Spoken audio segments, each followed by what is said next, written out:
نبی پاک صلی اللہ علیہ وسلم نے جو عطا فرمایا ہے اس ہر ایک میں اللہ تعالیٰ نے بے شمار کرم کر دی، بے شمار فضل و کرم ہے۔ تو حضور سرکار دو عالم صلی اللہ علیہ وسلم نے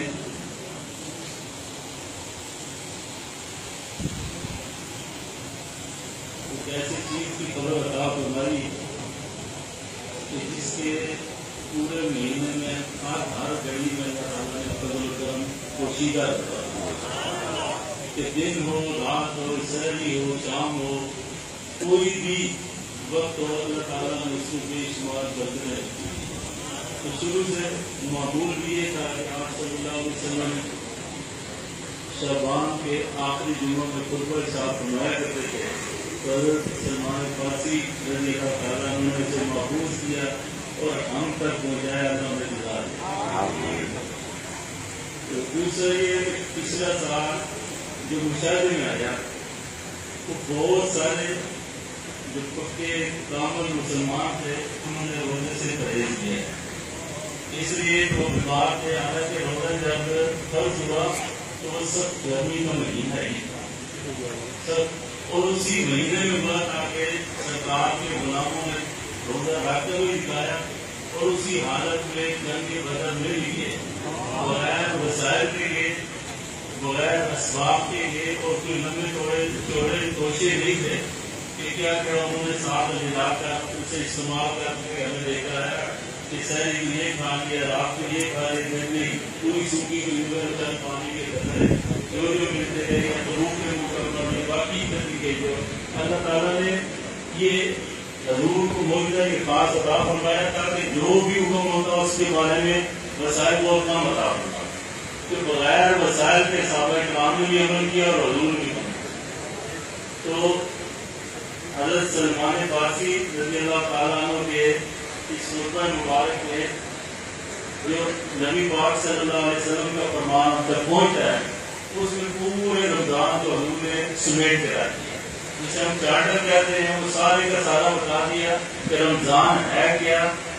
کس طرح اس کو بسر کرنا ہے، کہ اللہ نے اس کو بھیج کے رکھے۔ اب اللہ کا شکر ہے کہ یہ ہاتھ رکھ کے بھی انشاءاللہ تعالیٰ کو مبارک ہوں سارا انشاءاللہ اللہ پاک کرو ہے، لیکن اختصار کی وجہ سے میرا خیال ہے ترجمہ ہو جائے تو بہتر ہے۔ تو حضرت سلمان فارسی روایت کرتے ہیں کہ رسول اللہ صلی اللہ علیہ وسلم نے ہمیں شعبان کے آخر میں ارشاد فرمایا، کیا ارشاد فرمایا کہ اے لوگوں تم پر اللہ تعالیٰ کا ایک عظیم مہینہ شاید فقط ہو رہا اور عظمت بھی ہے اور مبارک اور برکت والا ہے۔ اس میں اللہ تعالیٰ نے ایک ایسی رات رکھ دی ہے کہ جو 1000 مہینوں سے افضل ہے، برابر نہیں بلکہ افضل ہے۔ اللہ تعالیٰ نے اس کے روزے فرض کر دیے اور اس کی راتوں میں کھڑا ہونا موقع کر دیا، اور اس میں کوئی بھی انسان کوئی نفلی کام کرے گا اللہ تعالیٰ اس کو فرض سے برابر کرے، اور جو فرض والا ہوگا وہ 70 گنا بڑھا دے، 70 گنا زیادہ ثواب فرض کا ہو گیا اور نفل ادا کیا تو فرض کے برابر ہو گیا۔ اور نبی پاک صلی اللہ علیہ وسلم نے اس مہینے کو کیا نام دیا؟ شہر الصبر، صبر کا مہینہ۔ اب صبر کس بات سے کرنا ہے؟ صرف کھانے پینے سے نہیں،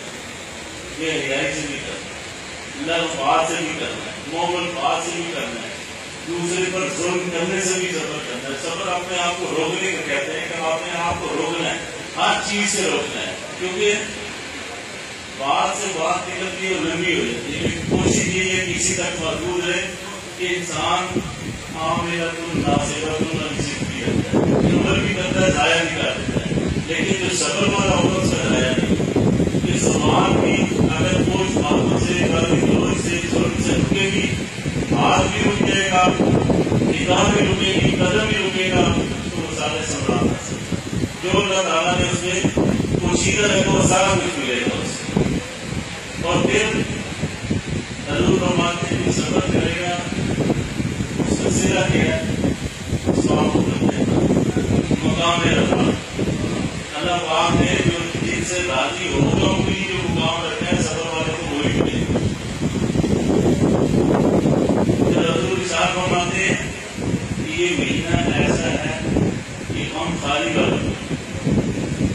ایک دوسرے کا اپنے دھیان بھی رکھتا ہے پاس پڑوس کو بھی دیکھتا ہے دوست آباد کو بھی دیکھتا ہے جیوا کارا کو بھی دیکھتا ہے